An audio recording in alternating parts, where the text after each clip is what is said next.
ஐயா வணக்கங்க. வணக்கம்யா. உங்க பேர் சொல்லுங்க. என் பேர் ரங்கநாதன், காஞ்சிப்பாடு வில்லேஜ். ஆர்கானிக் ஃபார்மிங் பண்ணிட்டு இருக்கோம். இன் அடிஷன் டு தட் நம்ம சவுக்கு நாற்று சேல்ஸ் பண்ணிட்டு இருக்கோம். இது வந்து ஸ்பீடு வெரைட்டி நாற்று, அதாவது fast growing, fast yield, tonnage கூட கிடைக்கணும், ஃபார்மருக்கு பெனிஃபிட்டாக இருக்கணுங்கிற கான்செப்டில் இந்த சவுக்கு நாற்று சேல்ஸ் பண்ணிட்டு இருக்கோம். இந்த ஊரில் நல்ல டிமாண்ட் இருக்கிறதுனால இதை வந்து அடிஷ்னலாக பண்ணிட்டு இருக்கோம். சவுக்கு நாத்து இதுதாங்க. இது வந்து ஆமாய்யா, இது வந்து சவுக்கு நாத்து ஃபவுண்டேஷன் போட்டது. அதாவது இப்போதான் லேட்டஸ்டா ரெடி பண்ணியிருக்கோம். இது வந்து இன்னும் ஒரு 60 நாள் இந்த டூம்குள்ள இருக்கணும். டெம்பரேச்சர் அண்ட் ஹியூமிடிட்டி மெயின்டைன் பண்ணி இதை வந்து நம்ம கண்ட்ரோல் பண்ணணும். செடி வந்து வேர் விடணும், வேர் விடுறதுக்கான மருந்து கொடுக்கணும், எல்லாம் பண்ணணும். இதுக்கு வந்து கிட்டத்தட்ட 2 மாதம் ஆகுங்க. இதனுடைய எஃபெக்ட் வந்து இந்த பாருங்க, இது பச்சையா இருக்கு இல்லையா, இந்த பச்சை வந்து குறையாம பச்சை கொண்டு வரணும். கொண்டு வந்து அதுக்கப்புறம் வேர் பிடிச்ச பிறகு நம்ம சேல்ஸுக்கு கொண்டு போறதுக்கு 2 மாதம் ஆகும். இதுக்கப்புறம் தான் சேல்ஸே போகுமா? இப்ப போகாது, 2 மாசத்துக்கு மேல. இன்னையில இருந்து 2 மாசம் இன்னும் கிரீன் ஆகணும். வேர் பிடிக்கணும்ல. இப்பதான் வேர் பிடிச்சாதான் அது பச்சை கலர்ல ஆகுமோ? அவன் வேர் பிடிச்சி அது எனர்ஜி எடுக்க ஆரம்பிச்ச பிறகு பச்சை கலர் வரும். அதுதான் விற்பனை பண்ண முடியும். வேர் வந்து நல்லா பளிச்சுன்னு வரும். அதை நான் அங்க வளர்ந்த நேரத்துல உங்களுக்கு காமிக்கிறேங்க. இதை ஃபுல்லா மேனேஜ் பண்றது இவரு தான். இவங்க 2 பேரும் தான் இங்க டோட்டலா பாத்துக்கிறாங்க. உங்க பேர் சொல்லுங்க. உங்க பேர் ராமலா. எத்தனை வருஷமா இங்க இருக்கீங்க? 3 வருஷமா இருக்கும். 3 வருஷமா பிறந்தது இந்த ஊர் தான் நீங்க? சரி, ரொம்ப நன்றி. எனக்கு தெரிஞ்ச நாத்துலாம் வந்து வெளியில தான் வைப்பாங்க. நீங்க ஏதோ வள மாதிரி போட்டு எதுக்கு இந்த இடத்துல நாத்து வச்சிருக்கீங்க? ஐயா, நாத்து வந்து இது நாத்து கிடையாதுங்க. இது நாற்றங்கால். குளோனிங் மெத்தட்ல நாங்க ரெடி பண்றோம் இந்த செடியை. குளோனிங் மெத்தட்னா என்னன்னா, ஒரு சவுக்கு நாத்து சாதாரணமா பழைக்காது. கட்டிங் போட்டு வச்சு பழைக்க வைக்க முடியாது. அதை வந்து கட்டிங் போட்டு அந்த டெம்பரேச்சர் அண்ட் ஹியூமிடிட்டி மேனேஜ் பண்ணாதான் உங்களுக்கு வேர் பிடிக்கும். வேர் பிடிச்சாதான் உங்களுக்கு சரியா வளரும். இந்த மெத்தட் பண்ணிருக்கோம். இது உள்ள வந்து காத்து, வெளி காத்து, வெளி தண்ணி எதுவுமே வரக்கூடாது. எல்லாம் ஸ்ப்ரிங்க்லர் மெத்தட்ல தான் போட்டு இதை ரெடி பண்ணுங்க. அதுதான் உள்ள இப்படி ஆனால் வந்து ஹியூமிடிட்டி வந்து 70% இப்ப இருக்கு. 90% வரைக்கும் போகணுங்க. எனக்கு பிராக்டிக்கலா எனக்கு நிக்கும் போதே வேர்க்கிறத வச்சு நான் கண்டுபிடிச்சிருவேன். இது வந்து நைட்ல வந்து நிறைய இருக்கும், பகல்ல வந்து கம்மியா இருக்கு. ஏன்னா வெயில் இருக்கிறதுனால ஈரப்பதம் தானே சொல்றது. ஹியூமிடிட்டிங்கிறது ஈரப்பதம். ஈரப்பதம் வந்து கம்மியா இருந்ததுன்னா நம்ம அதுக்காக அந்த கம்மியா இருக்கிற நேரத்துல தான் தண்ணி போட்டு இந்த இடத்த ஈரப்பதம் அதிகமாக்கணும். இது பிராக்டிக்கலா வந்து நம்ம புரிஞ்சுக்கிட்டாதான் இதை செய்ய முடியும். இவங்க 2 பேரும் தெளிவா அதை பார்த்துட்டு இருக்காங்க. இவங்களுக்கு அதுக்கு ட்ரைனிங் கொடுத்துட்டு இருக்கேன். நல்லபடியா பண்ணிட்டு இருக்காங்க. வெளியே போய் நீங்க எப்படி நாத்து பண்றீங்க அப்படின்னு பார்க்கலாம். இது நாத்து பண்றது இவ்வளவுதான். சரி, உங்களோட நாத்து வந்து குளோனிங் முறையில் காமிச்சிருந்தீங்க. எனக்கு என்னன்னா, வந்து சவுக்கு வந்து விவசாயம் பண்ண போறாங்கன்னு முடிவு பண்ணியாச்சு. நாத்து உங்ககிட்ட வாங்கிட்டு வாங்க. சரிங்களா? இப்போ வந்து சவுக்குக்கு வந்து நல்ல ஒரு வரவேற்பு இருக்கு அப்படின்னு நினைக்கிறேன். எனக்கு தெரிஞ்ச அதுல உண்மையாது. நிச்சயமா திருவள்ளூர் டிஸ்ட்ரிக்ட்ல இங்க வெளியில தான் போய் வாங்கிட்டு வராங்க. இப்போ நான் உற்பத்தி பண்றது எல்லாருக்குமே வசதியா இருக்கு. இங்க பக்கத்திலேயே கிட்டத்தட்ட 80 ஏக்கருக்கு மேல இந்த வருஷமே பயிர் வச்சிருக்காங்க சவுக்கு. இப்போ நான் பண்ணது அவங்க எல்லாருமே சொல்றது வந்து சாட்டிஸ்ஃபேக்டரி சொல்றாங்க. இங்க வந்து பெட்டர் ரேட்டு கொடுக்கணுங்கிறது தான் என்னுடைய அபிப்பிராயம். இன்னும் கொஞ்ச நாள் கழிச்சு ரெடி பண்ணி கொடுத்துருவோம். சரி, இப்ப சவுக்கு அனுப்புறாங்க கையில அப்படின்னு முடிவு பண்ணிட்டாங்க அப்படின்னா நிலத்தை முதல்ல எப்படி தயார் பண்ணணும்? Very good. அது நெல் வயலுக்கு ரெடி பண்ற மாதிரி புழுதி ஓட்டிடணுங்க. புழுதி ஓட்டிட்டு ரொம்ப தண்ணி நிற்க வச்சிடக்கூடாது. புழுதி தான் ஓட்டி வச்சுட்டு காவா எடுத்து அது நம்ம நல்லபடியா 3க்கு 3.5 நட்டா பெட்டர். ஏன்னா இந்த நாத்து வந்து ஸ்பீடு வெரைட்டி CH5 குளோனிங் 5ன்னு பேர். இதுக்கு குளோனிங் ஹைபிரிட் 5 அப்படின்னு பேரு. இது என்னன்னா fast growth, high yielding, plus definite supportive the farmer in revenue. அவ்வளோதான் இதனுடைய குவாலிட்டி. அதுதான் நாட்டு வெரைட்டியோட இது ஏன் இதை சூஸ் பண்ணணும்னா, இது 80 டன்னு குறைஞ்சதை எடுக்கலாம். நாட்டு வெரைட்டியில் 40 டன்னுக்கு மேல டன்னேஜ் வராது பாரு ஏக்கருக்கு.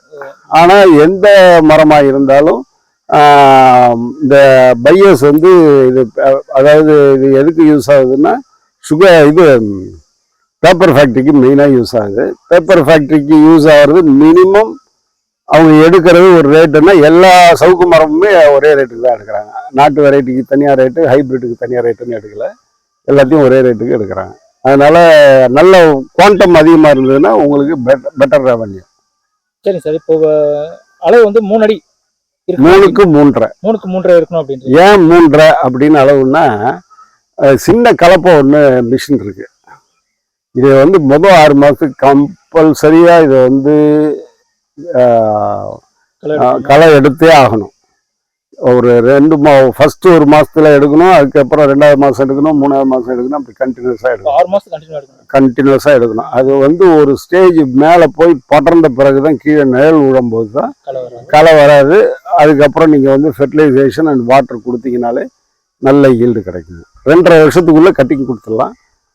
இது வந்து டெஃபினட் சேல்ஸ் டெஃபினட்டா இருக்கு. இப்போ அதுவும் கேஸ் பிரச்சனை அந்த இதுங்கும்போது வுட் வேல்யூ லோக்கலில் விற்கிற வுட்டுனுடைய காஸ்ட் வந்து அதிகமாக தான் இருக்குது. ஹோட்டலுக்கு வாங்கிட்டு போகிறது எல்லாருமே ஃபார்மர்ஸ் வந்து ஒரு நல்ல ரேட்டு வாங்கிட்டு போகிறாங்க. சரி சார், நீங்கள் சொன்னீங்க 6 மாதம் களை, அந்த கலைக்கு பதில் நடுவில் ஊடு வேறு போட்டுருக்கலாம்ல சார்? போடலாம், பட் யாரெல்லாம் மேன் பவர் பிரச்சனையினால தானே இந்த சவுக்கு நடவே வராங்க. மேன் பவர் பிரச்சனையினால தான் சவுக்கு நடவே வராங்க. அதை வந்து அட்ரஸ் பண்ணுறது எப்படின்னா, நீங்கள் சொல்கிறது சரியான முறையில் போட்டால் வேர்க்கடலை 6 மாதத்து பயிர் எதுவாக இருந்தாலும் போடலாம். தண்ணி ரெக்குவயர்மெண்ட் இல்லாத பயிர் எதுவாக இருந்தாலும் 6 மாதத்து பயிர் உள்ளே போடலாம். நடுப்பில் போட்டால் களை வராதுன்னா அதுக்கு உள்ள களை எடுக்கிறதுக்கு ஆள் ஊட்டி தானே எடுத்தாகணும். இப்போ நம்ம வேர்க்கலையே போட்டாலும் 2 மாதத்துக்குள்ளே ஒரு களை எடுத்தாகணும்ல.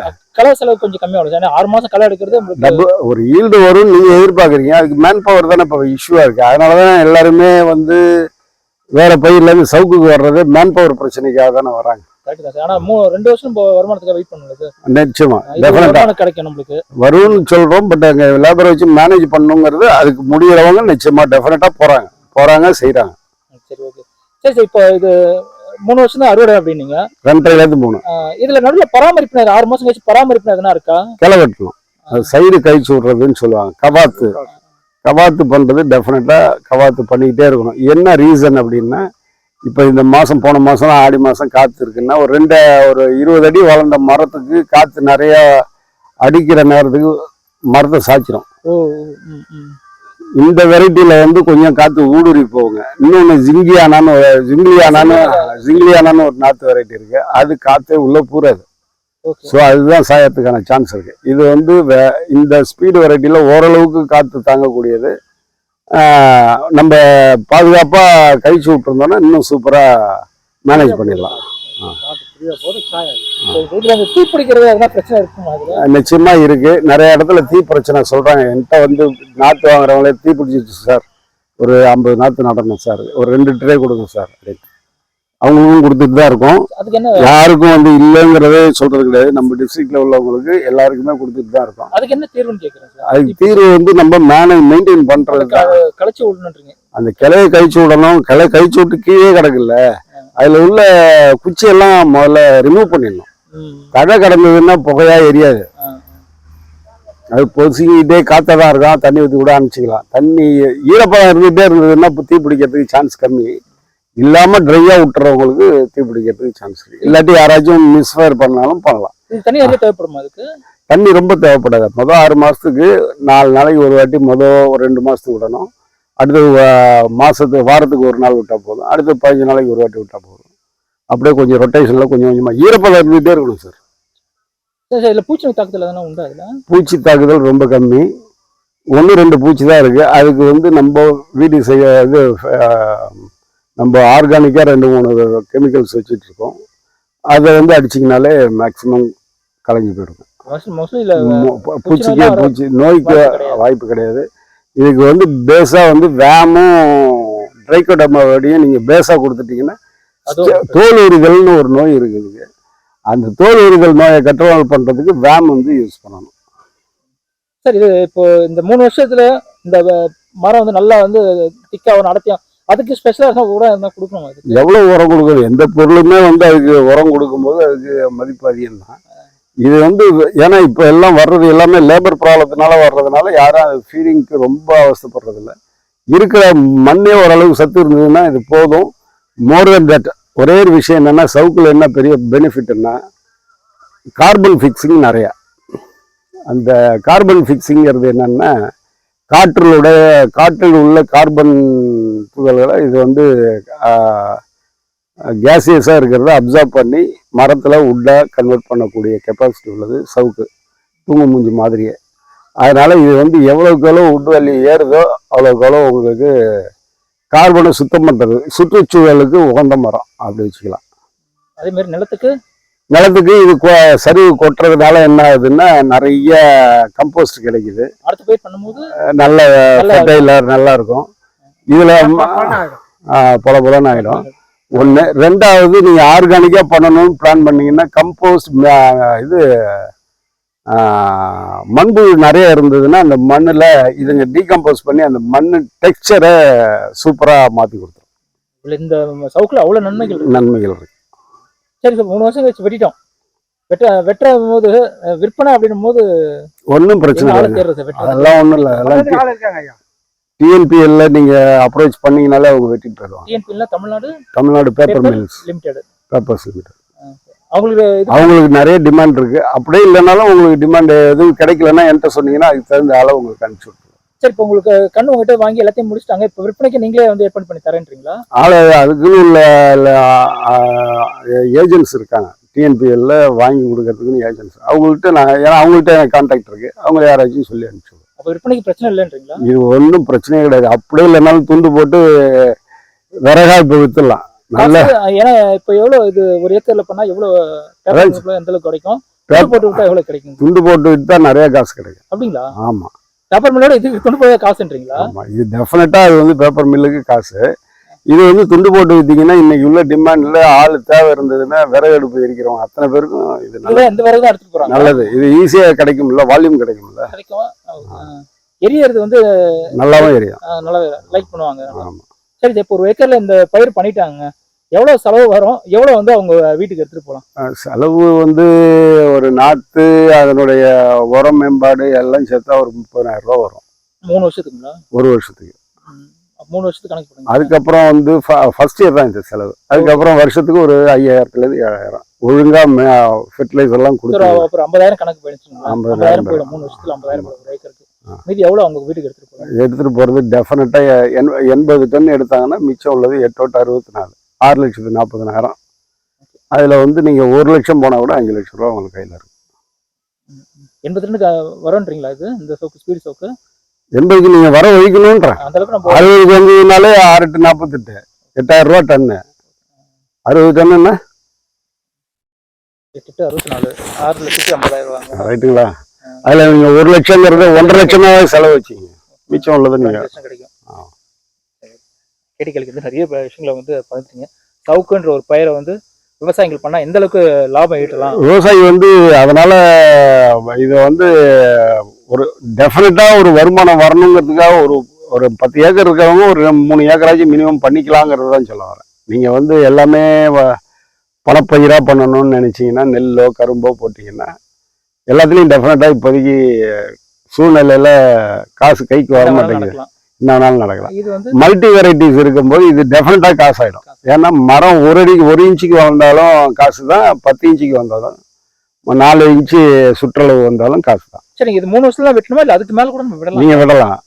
அதுக்கே விடும்போது இன்னும் வருமானம் ஜாஸ்தி ஆகுமா? அதுக்கப்புறம் ஒரு வருஷம் விடலாம், அவ்வளவுதானே. ஒரு கொஞ்சம் வெயிட்டேஜ் வந்து கூடும். அதுக்கு மேலே விட்டா அதுக்கப்புறம் விட்டா இதுல என்ன இருக்கு? மரம் காஞ்சி போயிடும். பூக்க ஆரம்பிச்சிடும். பூ பூத்துன்னா வேஸ்ட் ஆயிடும். 4 வருஷம் தான் ஹையஸ்ட். ஆமா, இந்த மரத்துக்கு அவ்வளவுதான். கிடைக்கல நிறைய. அதுக்கப்புறம் நீங்க விடலாம். முத்துச்சுன்னா நல்லா இருக்கும், ரேட் இருக்கும், வெயிட் இருக்கும், டென்சிட்டி அதிகமா இருக்கும், வெயிட் நல்லா கிடைக்கும். பட் யாரும் அந்த பொறுமை இல்லைல்ல. 2.5 வருஷம் நீ முடிச்சுட்டு அடுத்த பயிர் பண்ணிடலாமே. 2 வருஷத்துல முடிச்சிடும். 2.5 வருஷத்துக்குள்ள முடிச்சுக்கலாம். இதை அடுத்த பயிருக்கு வந்து நீங்க அது நடுப்புலயே ஒண்ணு நடுறதுனால நடலாம். ஒரு சின்ன களை ஓட்டிட்டு சென்டர் அடுத்த இடத்துல நீங்க ஒண்ணு நட்டுடலாம். நிறைய விஷயங்கள் இருக்கு அதுல. இது அப்படியே வெட்டின உடனே நம்ம மறுபடியும் வாழை மாறிங்களா? மருதாம்பு அதே முளைச்சிக்குமா? அது முளைக்கிறது வேஸ்ட். அதுக்கு பக்கத்துல மருதாம்புன்னு சொல்றது. அதுக்கு பக்கத்துல 3 அடி விட்டுருக்கீங்க. அங்க ஃபில்அப் பண்ணிக்கலாம்ன்றீங்களா? அது ஃபில்அப் பண்ணி அதே கணக்கு வருமா? ஏன்னா வந்து 3 அடி கொஞ்சம் டிஃபரன்ஸ் வரும். 3 அடிங்கிறதுனால 3 அடிக்கு எவ்வளவு கணக்கு வரும்? எவ்வளவு சவுக்கு வைப்பீங்க? 3 அடினா எவ்வளவு சவுக்கு வைப்பீங்க ஒரு ஏக்கருக்கு? ஒரு ஏக்கர் கணக்கு பண்ணுங்களேன். 43,560 ஒரு ஏக்கர். ஓகே. இது வந்து 10 ஸ்கொயர் ஃபீட் ஆயிடுது. ஒரு செடிக்கு 10 ஸ்கொயர் ஃபீட் ஆயிடுதா? அப்போ டிவைடட் பை 10 போட்டிங்கன்னா 4300 செடி வரும். சரி, அறுவடை பண்ணிட்ட பிறகு இப்போ நடுவில் கொஞ்சம் எட்டக்க தான் வைக்கணும் நீங்கள். அது 4300 வராது, ஒரு 4000 கன்று வைக்கிறாங்க. ஸோ இதில் வந்து நிறைய பேர் வந்து நான் மேனேஜ் பண்ணுறேன் நிறையா வைக்கிறேன்னு சொல்லிட்டு 3க்கு 2 வச்சிடுறாங்க. அந்த தப்பு இந்த செடியில் பண்ணக்கூடாது. என்ன ரீசன்னா, அவங்க 2-3 கணக்கில் வைக்கிறாங்க. ஏன்னா 1-2 செத்து போனாலும் இதில் நடுப்பில் உள்ளது குறைச்சிக்குமே. பட் இதுக்கு வந்து ஆணி வேர் கிடையாது. இந்த மரத்துக்கு வந்து ஆணி வேர் கிடையாது. நாட்டு மரத்துக்கு ஆணி வேர் உண்டு, டெப்த்து போகும். இது சைடில் வளர்கிற கிளை தான் மரத்தை பிடிச்சிட்டு நிற்கணும், எனர்ஜியும் கொடுக்கணும். ஸோ எவ்வளோக்கு எவ்வளோ நெருக்கி நட்டுறீங்களோ அவ்வளோக்கு எவ்வளோ மரம் பெருக்காது, வால்யூம் கிடைக்காது. இதுதான் இதில் உள்ள ட்ராபேக். அதை புரிஞ்சுக்கிட்டு வேணுங்கிறவங்க தான் மேனேஜ் பண்ண முடியும், உரம் கொடுக்க முடியும்னு தெரிஞ்சவங்க வேணால் 3க்கு 2 நடலாம். நிறைய விஷயங்களை பங்குத்தீங்க. ரொம்ப நன்றி. நன்றி ஐயா, நன்றி.